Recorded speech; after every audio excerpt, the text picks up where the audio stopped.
Você está ouvindo Dois Nerds e uma Bíblia, seu podcast de teologia e cultura pop.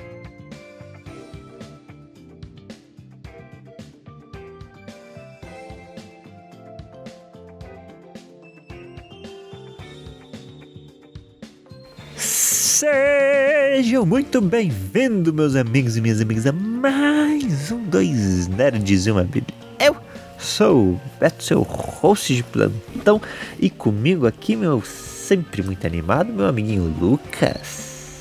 E aí, pessoal, bom dia, bem-vindos a mais um Dois Nerds e uma Bíblia. Vem aqui com a gente falar sobre filme, série, qualquer outra coisa que a gente descobre que tem nerdice e a gente enfia a teologia junto. É aqui que você vai descobrir. E já ajuda a gente aí, curte, comenta, compartilha, reaja, sei lá o que mais pedem pra você fazer aí, faça e ajuda a tornar o Dois Nerds mais conhecidos e tudo mais. E isso aí, a gente depende de vocês pra estar ajudando nós com todo esse rolê de compartilhar a teologia, compartilhar a palavra do Senhor, que afinal de contas é o nosso desejo. E aí já fica um aviso aqui, meu amiguinho, como sempre, spoiler liberado, porque hoje vamos falar de Até o Último Homem, um filme que já é um tanto quanto velho, 2012? Não sei quando saiu, sei que faz tempo que eu assisti. 2016, eu exagerei. Mesmo assim, é um filme que tá aí quase, é um exagero, né? Chegando aos 10 anos de idade. Então é um filme aí já mais velho. Então a gente vai conversar um pouco sobre o filme, sobre essa história que é baseada numa história real. E vai ter spoiler. Então coloquem seus cintos, preparem a pipoca e bora lá.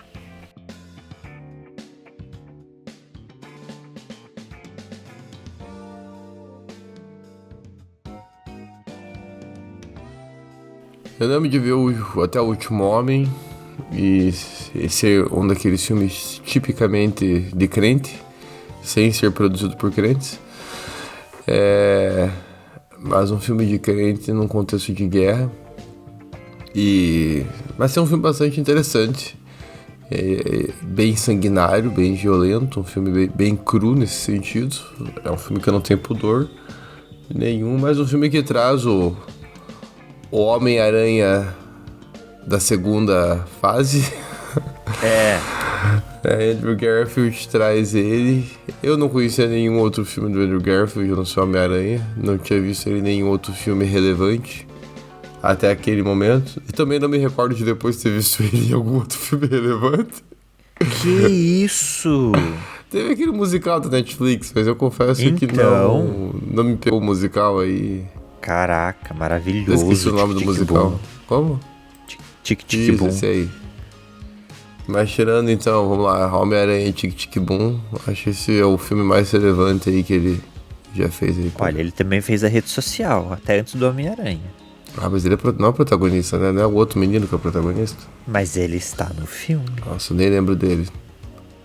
Ele faz um dos personagens lá. Eu nem lembro. Eu não vou lembrar. Não lembro. A rede social é um bom filme, mas eu nem lembrava que ele tinha feito. Né? Tem um outro filme que ele fez recente, que é Os Olhos de Tammy Faye, que é sobre uma, se eu não me engano, é sobre uma personalidade da televisão, dessas evangelista de TV, sabe? Rádio evangelista. Aí ele faz um papel no filme também. Então tá bom, né? Ele é um menino bom. São filmes muito eruditos pro meu vão intelecto. Entendi. Mas efetivamente é isso, né? Ele ganha visibilidade como Homem-Aranha, só que a Marvel decide mudar os planos.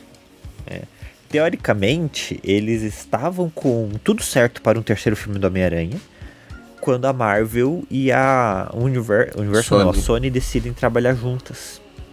E aí eles descartam ele, né? Quando eles descartam ele, então ele acaba ficando livre para ser convidado para fazer Até o Último Homem, que é o filme que coloca ele aí no mapa dos bons atores. Vamos colocar dessa forma. Porque Homem-Aranha é legal, mas assim, não é um filme bom. E até O Último Homem é espetacular. E Tic Tic Boom é assim, uma aula de teatro. Eu acho que ele deve até, hoje em dia, deve estar até atuando mais em teatro do que em cinema, não sei. Também não sei. Mas assim, eu falei isso, mas não é que eu não gosto do Andrew Garfield, eu gostei bastante até do Homem-Aranha.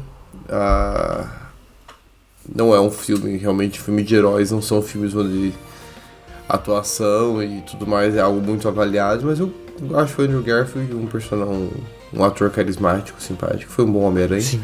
Esse filme até O Último Homem também, excelente ator. Filme com muita qualidade, mesmo sendo um filme cristão, filme crente, o filme em si, ele não carrega os preconceitos que geralmente os filmes de crente, a gente já falou várias vezes aqui já, acho que até quando a gente fez alguns apontamentos para The Chosen, que uma das grandes crises, pelo menos uma crise particular minha com os filmes crentes, é que geralmente eles não são bons, não fazem bons produtos. Você sempre faz um produto de categoria mais baixa, ator mais barato, um roteirista mais barato, porque em geral não tem dinheiro. O pessoal não assiste também, porque é filme de crente. Até O Último Homem entra na categoria junto com The Chosen, que a gente já mencionou em outros momentos, dos filmes de crente, que teve bons investimentos, teve recursos alocados, investiram em roteiro, investiram em ator, né? O Andrew Garfield tá aí, não deve ter sido um ator barato pra você colocar num filme como esse. Investiram numa boa história. Não é o único. Sim, tem outros grandes atores aí, né? Todos os atores são bons do filme. E são atores Os principais conhecidos, atores. né? Porque assim, efetivamente, ele não é um filme de crente, né? Ele é o filme sobre um cara histórico dos Estados Unidos, assim, que foi importante na guerra. Então, esse é o ponto. Ele tem essa roupagem, essa mensagem, mas é uma história sobre um herói de guerra. E aí, velho, os Estados Unidos investem nos heróis de guerra deles. E é baseado, eu não sei se essa informação tem no filme, mas me veio à luz quando eu estava vendo o filme à época. Tem um livro, que o Andrew Garfield, o personagem, né, o Desmond Doss, que é o personagem que o Andrew Garfield faz, ele, desse soldado que vai pra guerra e tudo mais, e que é adventista, ele me remeteu a mim. Eu estudei no colégio adventista e a gente precisava ler livros da editora dos adventistas, né? Fazia parte do currículo. Isso é novidade pra mim. Hã? Isso é novidade pra mim. E eu me lembro dele ter lido a história de Desmond Doss em eu não lembro qual é o nome do livro, mas era um livro infanto-juvenil que foi lido na rede adventista na época por todo mundo da série que eu estava. Então creio eu que seja baseado em alguma história literária, visto que ele coloca que a história é real, essa história deve estar registrada em algum lugar. Então deve ter como fonte em algum livro, que o pessoal dos adventistas, eles registram bastante esses personagens históricos que foram relevantes dentro da sua igreja, né? Não duvido que seja a mesma história. Olha, eu adorei. Muito bom. Mas eu não me recordo do filme fazer menção a ser baseado em alguma obra literária. Não. Só baseado em fatos reais mesmo que aparecem no filme. Então, efetivamente, qual é a grande pegada, né? Então, ele é um personagem histórico, Desmond Doss, e ele participa da Batalha de Okinawa, que é o quê? Uma das últimas batalhas entre Estados Unidos e Japão, ali no finalzinho da Segunda Guerra Mundial.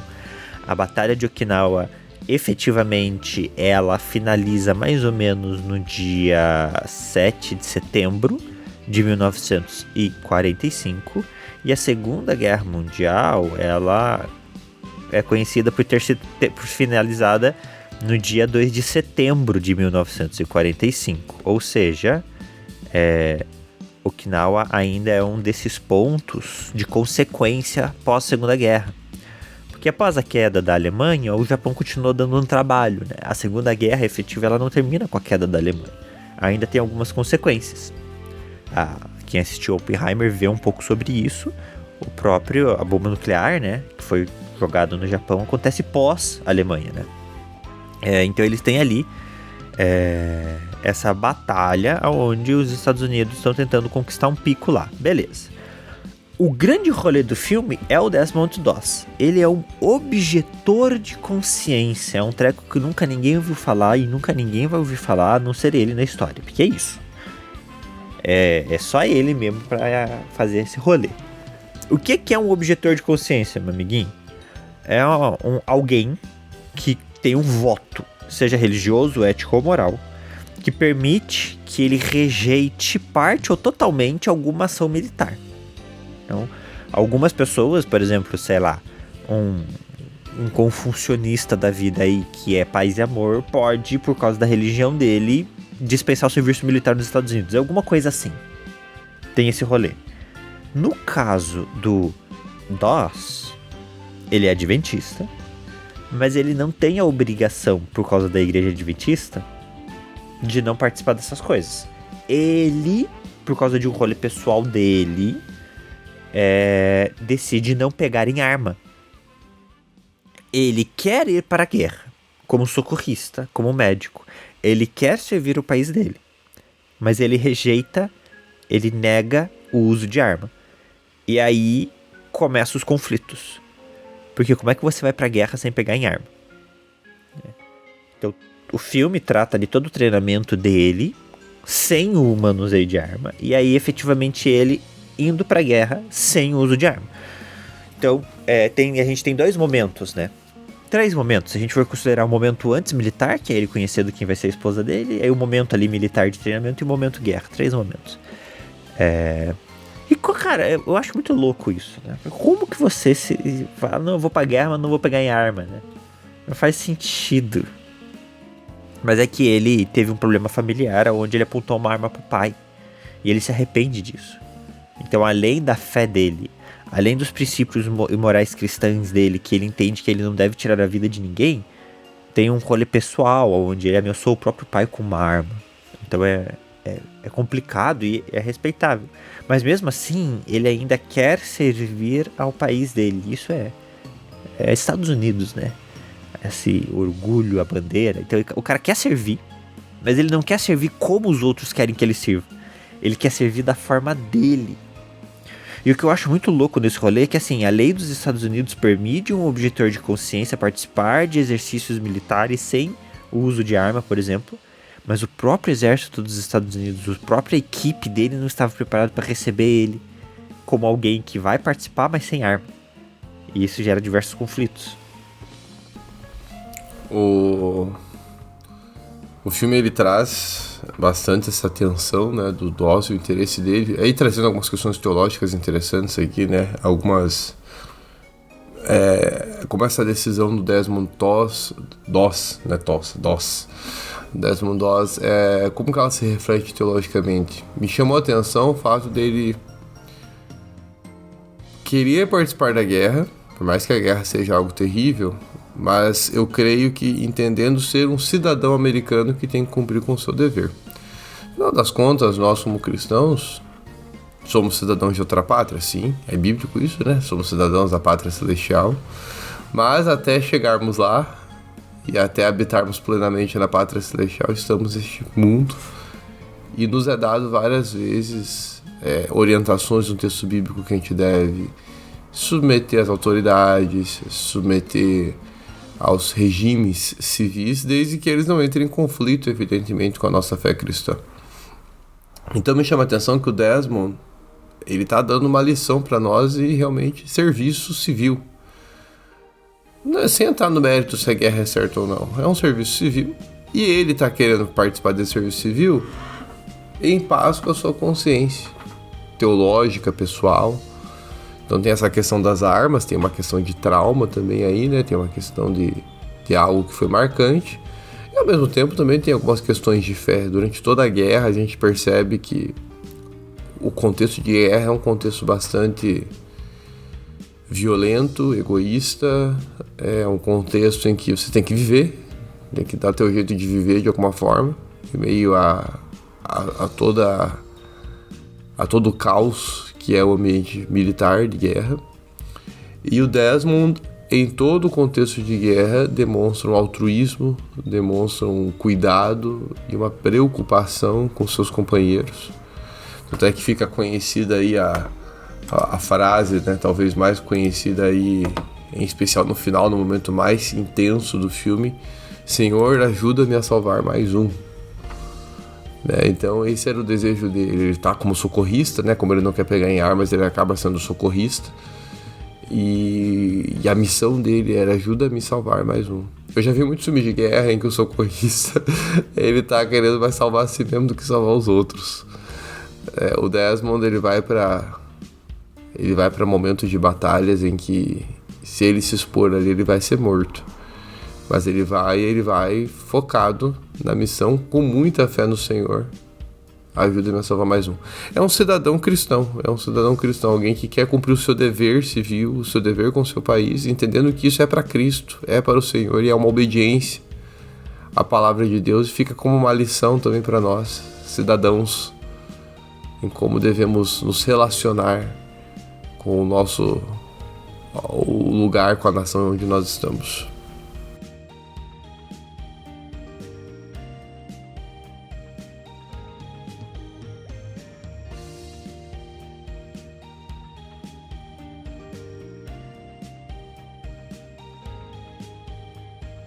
Cara, é muito louco. Ele entra nesses conflitos, e são 2 momentos muito importantes de conflito que ele tem. Primeiro é no próprio exército, né? O batalhão dele ali decide não aceitar ele. Os generais não conseguem entender e fazem com que os próprios soldados fiquem contra ele. E aí, ali no treinamento, ele vira um bode expiatório. Por causa dele, eles têm que treinar mais. Por causa dele, eles não vão poder sair no final de semana. Por causa dele, que não quer pegar em armas. Uma série de coisas. E eles acabam batendo nele. Eles acabam excluindo ele. E aí, por diversas vezes, o capitão dele, general dele, sei lá, olha pra ele e fala assim: Doss, vambora, vai. Para com isso, você não quer, a gente não quer. Eu te libero, não é vergonha nenhuma você desistir. E ele simplesmente assim: eu tenho que limpar o banheiro agora, senhor, então com licença. Sempre fiel a essa missão que ele colocou na cabeça dele, que ele tinha que realizar. E aí, quando eles vão efetivamente lá, né, pra guerra, o que acontece? Essa batalha, pra quem não conhece, né, deixando claro pro pessoal, essa batalha ela é em cima de um desfiladeiro. Então eles sobem esse desfiladeiro, essa montanha, e lá em cima, eles enfrentam os japoneses. E, velho, o japonês é um bicho difícil de lutar contra. A gente já falou sobre isso lá no episódio de Oppenheimer. Essa época o Japão era completamente devoto ao imperador. Então era a época dos kamikazes. Então a vida do japonês não era importante. Eles simplesmente se entregavam de coração e alma pro imperador. Então era uma batalha muito difícil. E por muitas vezes os Estados Unidos haviam subido essa montanha, e perdendo a batalha, eles recuavam, e quem ficava lá em cima, meio vivo, meio morto, já era. Né? Então, tinha muitos soldados que ficavam com, uma bala, uma perna, sem conseguir se mexer, mas tá vivo ainda, mas ficava. E aí, né, numa dessas noites, aonde os Estados Unidos simplesmente desistiram e abandonaram seus soldados, o Doss fica em cima do pico dessa montanha, né, desse desfiladeiro. E ele vai resgatando esses soldados. Qualquer soldado que ele vê que tá com meia vida, não importa se o cara tá sem perna, se o cara tá sem braço, se o cara tá com tiro, se o cara tá... Não importa. Ele começa a pegar um por um e descer desfiladeira abaixo, penhasco abaixo. E aí vem essa fala: se ele sem força, acabado, com soldados japoneses circulando o lugar, ele falava pra Deus assim: Deus, me ajuda a salvar mais um. Me ajuda a salvar mais um. Só mais um. E era sempre mais um. E tinha sempre mais um. Que aí é efetivamente o título, né? Até o último homem. Ele não saiu daquele pico até que ele salvasse o último homem. Ele não deixou ninguém pra trás. Dos que ele conseguiu resgatar, obviamente. E eu acho muito interessante como... Aí eu não sei se isso é real ou não, né? Aqui é o ponto em que eu acho que a ficção entra muito forte. Ele se torna... Diante desse batalhão que sobra, ele se torna um santo. Ele se torna um amuleto. E aí ele resgata as pessoas, eles ficam ali embaixo e eles têm um novo mandato. Gente, vamos invadir novamente esse pico. Vamos de novo invadir esse pico. E aí o general vai lá falar com ele e fala assim, olha, a gente vai invadir amanhã. Amanhã é sábado. Eu sei que você não quer fazer no sábado, você tem aí a sua fé, a gente te respeita, mas os homens só vão subir se você subir. Então, você sobe com a gente? E aí eles esperam ele fazer uma oração para efetivamente subir, mesmo no sábado, e fazer o que se torna a última investida contra o Okinawa ali no filme. Eu não sei se isso é só o filme bonitinho ou se isso é... Mas é legal que, se efetivamente isso aconteceu, ele mesmo abre mão de certas coisas, né? Ele abre mão do sábado dele, o que ele teoricamente não poderia fazer, mas por esse bem, mas ele não pega em arma. E no momento final ali, onde uma bomba explode e ele se machuca, os caras vão retirar ele da batalha e ele pede a Bíblia dele. E eles não deixam ele ir embora sem a Bíblia. Então, os atos dele, muito mais do que o discurso dele, gera uma consciência de responsabilidade nos outros. Então, o que os outros antes desmereciam, gera uma consciência de sobriedade e de respeito. Então, eu acho muito interessante isso, né? Ele não é um cara que só se falou cristão. Ele efetivamente age de forma cristã, salva a vida dos outros. E as ações dele ganham a confiança dos outros. É um filme que para mim mostra muito como a ação do cristão tem que estar andando junto com a fala. Muito a gente vê na igreja as pessoas falando, mas não agindo. E esse é um dos casos que a gente vê que a ação acaba sendo até mais importante do que a fala. Se ele só tivesse falado e não tivesse agido, não existiria nem um filme sobre ele. Mas ele agiu conforme os votos dele e ele agiu conforme a fé dele. E essa fé, a fé genuína em Deus, quando ela está vinculada à ação, ela é impactante nas pessoas ao seu redor. Não precisa ser uma situação extrema como uma guerra, mas a fé com a obra, Tiago deixa isso claro, ela é efetiva. E essa é uma história que mostra isso muito bem pra gente. Responsabilidade vem sempre acompanhada dessa liberdade, né, de tomar decisões difíceis e contextos em que tudo parece certo ou errado, né? Ele tem que lidar com essa situação, tem que lidar com um conflito religioso, de fato, é um sabatista, e ele precisa lidar com essa questão, guarda o sábado ou não guarda o sábado no contexto de guerra. Eu acho que ele precisou fazer o exercício que Jesus fez, né, sem entrar no mérito dos adventistas, da questão doutrinária do adventismo, não é o nosso ponto, né, nesse cast, mas eu acho que ele tem que fazer o exercício que Jesus fez quando questionado várias vezes a respeito do sábado, né? E ele fez esse mesmo exercício. É momento de guardar, será o sábado, conforme eu venho fazendo a minha vida inteira, ou é o momento de cuidar da vida daqueles que estão morrendo? O que é mais importante, né? Guardar o sábado ou preservar a vida dos meus companheiros? Colocou na balança, orou, fez exatamente o exercício que todo cristão tem que fazer. Orou, ponderou e tomou uma decisão. No final dos contos, a decisão ela tem que partir dele. Ele é o responsável por essa decisão. E parece que foi assertivo, né? Na eternidade saberemos, mas tudo indica que parece que foi assertivo, que de fato ele deu um bom testemunho do evangelho ali naquele lugar para aquelas pessoas. Mas a responsabilidade vem sendo sempre acompanhada de liberdade, vem sempre acompanhada com essas preocupações. Na responsabilidade eu assumo a representatividade de alguém, eu sou alguém, eu me coloco no lugar de Cristo por essas pessoas e ao mesmo tempo me coloco no lugar delas, e essa representatividade que eu assumo de alguém e em alguém me ajuda também nessa tomada de decisão. E eu preciso me adequar aos contextos em que eu estou. Ele não está num contexto pacífico, ele está num contexto de guerra. Querendo ou não, muitas das nossas decisões mudam em contexto de guerra. o contexto nos leva a tomar decisões, às vezes, diferentes do que a gente tomaria num contexto de paz. O ambiente em que a gente está e o contexto todo em que estamos inseridos interferem em nossas decisões. E isso não é só com guerra, é com várias áreas da nossa vida. Com certeza, se ele estivesse num contexto de paz, ele não abriria a mão da guarda do sábado, mas ele está no contexto de guerra. Então, no contexto de guerra, a gente tem que ter o discernimento e a responsabilidade de saber o que aqui se tornará flexível e o que permanece negociável. E Deus vai nos dando o direcionamento e a sabedoria nesse processo para sermos bons responsáveis. Desmond foi um bom responsável.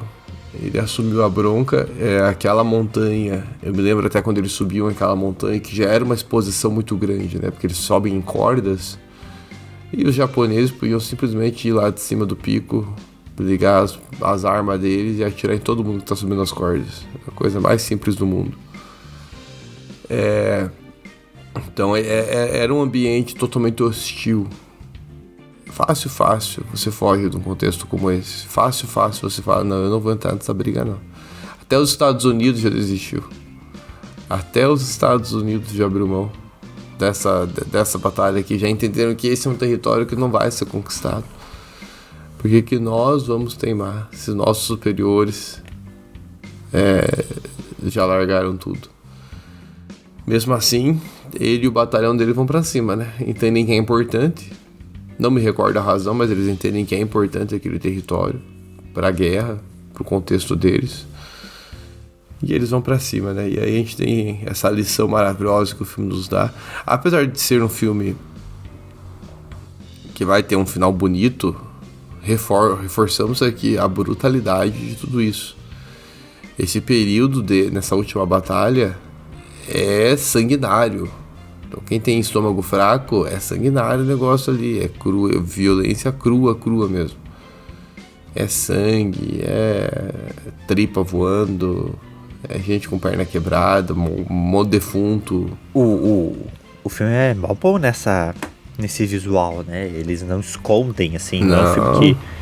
não, vamos fazer leve aqui, não, vamos mostrar o que tem que ser mostrado. E isso é muito legal, cara, é difícil ver esse filme, por mais que a ideia do filme não sejam produtores cristãos e tudo mais, o filme não tem essa apologia cristã, mas mesmo assim, a mensagem do cristianismo tá permeando todo o filme, e ela não é escondida também não, o Desmond é um crente, é zoado por causa disso e depois é valorizado por causa disso. O cristianismo interfere em todo o filme, faz parte da história. Mas é difícil a gente ver filmes com esse teor cristão com essa qualidade, inclusive na questão da violência. A questão da violência vem com muita força, coisa que é raro. Tem um detalhezinho que pode vir aí à tona quando você for assistir, detalhes técnicos, né, gente? Que obviamente é um filme americano, então os Estados Unidos se coloca como um grande herói, né? A imagem que... Oi? A imagem que é pintada do Japão ali é que eles são, basicamente seres irracionais, né? Criaturas de destruição e morte. E assim, apesar de achar exagerado a forma como o americano se reflete como herói nos filmes, eu acho bem assertivo a forma como esse filme expressa o japonês. Porque efetivamente na época os japoneses estavam em um momento de entrega ao imperador, como eu já disse. Então eu ainda acho que o filme consegue respeitar, principalmente nos momentos finais ali, o imperador, o general japonês, que eles mostram ali ele cometendo seppuku, porque ele não consegue proteger o que ele devia proteger, então ele prefere retirar a própria vida do que encarar uma prisão ou encarar o seu imperador falhando com o seu imperador. E ele prefere tirar a própria vida. Então assim, realmente, posso estar errado, o filme também pode estar errado, mas se eu não me engano, pra eles era isso. Ou é vida, ou é morte. Não tem meio termo. Então é uma entrega muito interessante do lado dos japoneses, né? Da mesma forma que ele fez uma entrega também completa. Ou eu morro, ou eu salvo. Não tem meio termo. Eu vou levar até o último homem. São dois extremos que mostram a dedicação de cada um dos lados. Cada um pro seu lado. Ok. Obviamente o filme vai valorizar o lado americano.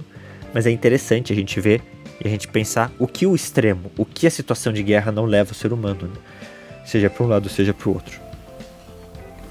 Isso aí, situações extremadas exigem decisões extremadas.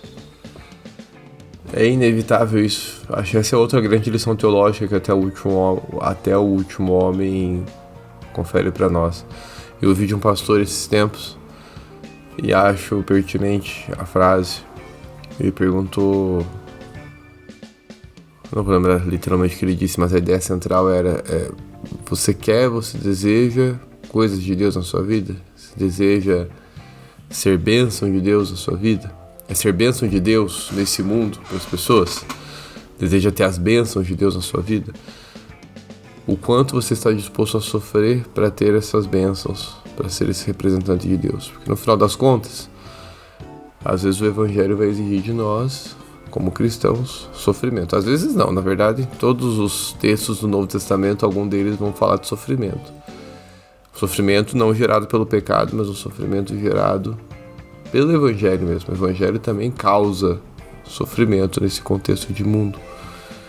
Mas para nós vivermos grandes coisas com o nosso Deus e sermos obedientes ao nosso chamado, às vezes teremos que sofrer. Desmond sofreu vários momentos desse filme. Por ser adventista, por ter seus princípios cristãos, por não querer pegar em armas, por ser meio bitolado às vezes com algumas ideias, e daí o pessoal zoar ele por causa dessas ideias meio bitoladas dele, por ter os momentos de oração, por ler a Bíblia. Ele fez o mínimo que todo cristão tem que fazer no final das contas. E aí, na hora de tomar uma decisão difícil, tomou uma decisão que traria mais sofrimento também, né? Poderia trazer inclusive um risco para a sua vida. Mas ele não toma essa decisão triste, como se fosse um fardo. Ele assume, não, é o que tem que ser feito. Para ele é algo automático. Mas é permeado por dor e por sofrimento, por violência. Mas esse foi o contexto que permitiu que ele engrandecesse e glorificasse o nome do nosso Deus. Ele obedeceu ao chamado dele, um chamado que a gente nem sabe qual é, mas ele, pelo visto, sabia, e ele respondeu positivamente, sem medo do sofrimento que esse chamado poderia lhe proporcionar, focado apenas, de fato, em obedecer à sua consciência e ao seu Senhor.